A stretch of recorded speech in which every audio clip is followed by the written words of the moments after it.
जीवन को इतनी गंभीरता से भी मत लो कि तुम्हारा जीना मुश्किल हो जाए। जीवन के किसी भी पड़ाव पे तुम किसी भी चीज को कभी भी नियंत्रित नहीं कर सकते हो, और ये सच्चाई है। जन्म तुम्हारे हाथ में था, कब मरोगे क्या तुम ये बता सकते हो? ये दोनों ही चीजें तुम नहीं बता सकते। और तुम, बहुत सारे लोग ऐसे हैं जो ये कहते हैं कि ना भूत हमारे हाथ में है, ना भविष्य हमारे हाथ में है, हमारे हाथ में जो है वो है वर्तमान, प्रेजेंट। लेकिन ये सबसे बड़ी गलती है। प्रेजेंट भी आपके हाथ में नहीं है, क्योंकि जो व्यक्ति ये कह रहा है कि प्रेजेंट हमारे हाथ में है, हम प्रेजेंट में जो चाहे वो कर सकते हैं, उसको अच्छे से अच्छा कर सकते हैं, ये ठीक है कि आप उसको अच्छे से अच्छा करने की कोशिश कर सकते हो, उसको बेटर कर सकते हो, लेकिन वो आपके नियंत्रण में है, ऐसा कहना गलत है और इलॉजिकल है। इलॉजिकल इसलिए है क्योंकि भाई अगर वर्तमान तुम्हारे हाथ में है, तुम्हारे कंट्रोल में, इस बात का मतलब क्या है? इस बात का मतलब ये है कि आप ये कह रहे हो कि आपकी जो बुद्धि है वो आपके कंट्रोल में है, आप जो चाहो उस तरीके से बुद्धि से काम ले सकते हैं। ये जो बात है ये एक साधारण इंसान के लिए संभव नहीं। किस समय किस काम में आप कौन सी बात को पकड़ लेते हैं, किस काम में, कौन से काम में कोई चीज स्लिप कर जाती है आपसे, लूप बन जाता है, आप नहीं जान पाते, तो वहां ये बात साबित हो जाती है ना कि बुद्धि पर जो आपका कंट्रोल है या जो आपकी बुद्धि है वो पूरी तरीके से आपके हाथ में नहीं। वो कभी सही चलती है, कभी गड़बड़ हो जाती है, कभी चलती है, कभी नहीं चलती है, और उसके हिसाब से आपको रिजल्ट मिलता है। कभी आप अच्छा काम कर ले जाते हो, कभी आप नहीं अच्छा काम कर पाते हो, कभी आपका माइंड बहुत अच्छा होता है, कभी आपका बिल्कुल खराब होता है, पूरा दिन खराब जाता है। तो जब ये बात जान गए हो कि जीवन के ज्यादातर पड़ाव या जो ये जीवन है, ये जो लाइफ है, वो आपके कंट्रोल में नहीं है, नियंत्रण में आपके नहीं है, तो क्यों नहीं इस बात को स्वीकार कर लेते? तब तो कोई भी चीज है, अगर उसका सही रिजल्ट आना होगा तो सही रिजल्ट आएगा। कोई भी चीज है, अगर उसका सही रिजल्ट नहीं आना है तो नहीं आएगा।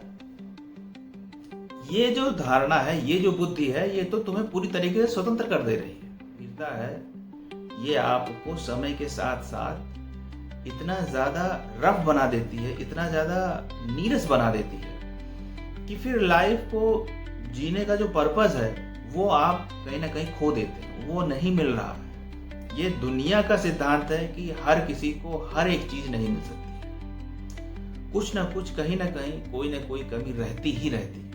लेकिन जो आदमी गंभीरता से जिंदगी से अपेक्षाएं कर रहा है, उसके लिए काम कर रहा है, बहुत ज्यादा सीरियस है उस चीज को लेकर, तो फिर वो उस चीज से निराश भी उतना हो रहा है, परेशान भी उतना ही हो रहा है।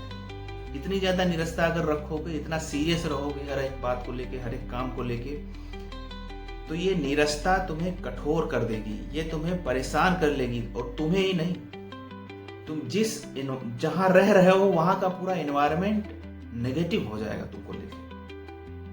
ये एक सच्चाई है, क्योंकि ऐसा व्यक्ति जो अंदर से नीरस है, ऐसा व्यक्ति जिसमें फ्लेक्सिबिलिटी नहीं है, जिसमें एक्सेप्टेंस नहीं है, वो किसी भी तरीके से किसी से भी जुड़ता नहीं है। उसमें इतनी सारी ईगो प्रॉब्लम्स होती हैं, इतने सारे क्लैशेस होते हैं कि उसके साथ के लोग उससे जुड़ना पसंद नहीं करते, भले ही बाहर से।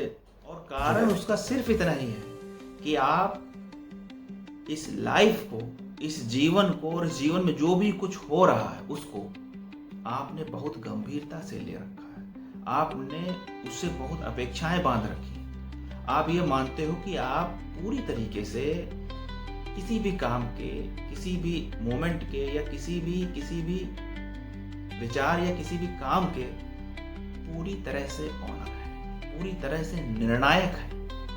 और ये बात गलत है, इसको एक्सेप्ट करना पड़ेगा आपको। बहुत सारे लोग ऐसे हैं जो करना कुछ चाहते थे, बनना कुछ चाहते थे, नहीं बन पाए, तो ऑप्शनली उन्होंने किसी दूसरे काम को किया, क्योंकि उन्होंने इस बात को एक्सेप्ट किया कि यहाँ मैं जो चाह रहा हूं मुझे नहीं हासिल हो रहा है। एक्सेप्ट किया, तभी तो वो दूसरे ऑप्शन पे गए। जब वो दूसरे ऑप्शन पे गए तो चीजें उनके साथ जुड़ी, लोग उनके साथ जुड़े। आज बहुत सारे ऐसे लोग मिलेंगे आपको, हर अलग अलग इंडस्ट्री में आपको लोग मिलेंगे जिन्होंने इस बात को एक्सेप्ट किया, इस नीरसता को खत्म किया, लाइफ के इस सत्य को एक्सेप्ट किया कि हाँ, लाइफ को कभी भी इतनी गंभीरता से जीने की ज़रूरत नहीं है, क्योंकि लाइफ का कोई भी मोमेंट आप डिसाइड नहीं कर रहे हो। आप सिर्फ काम कर रहे हो, जो आपकी क्षमता है, जो आपकी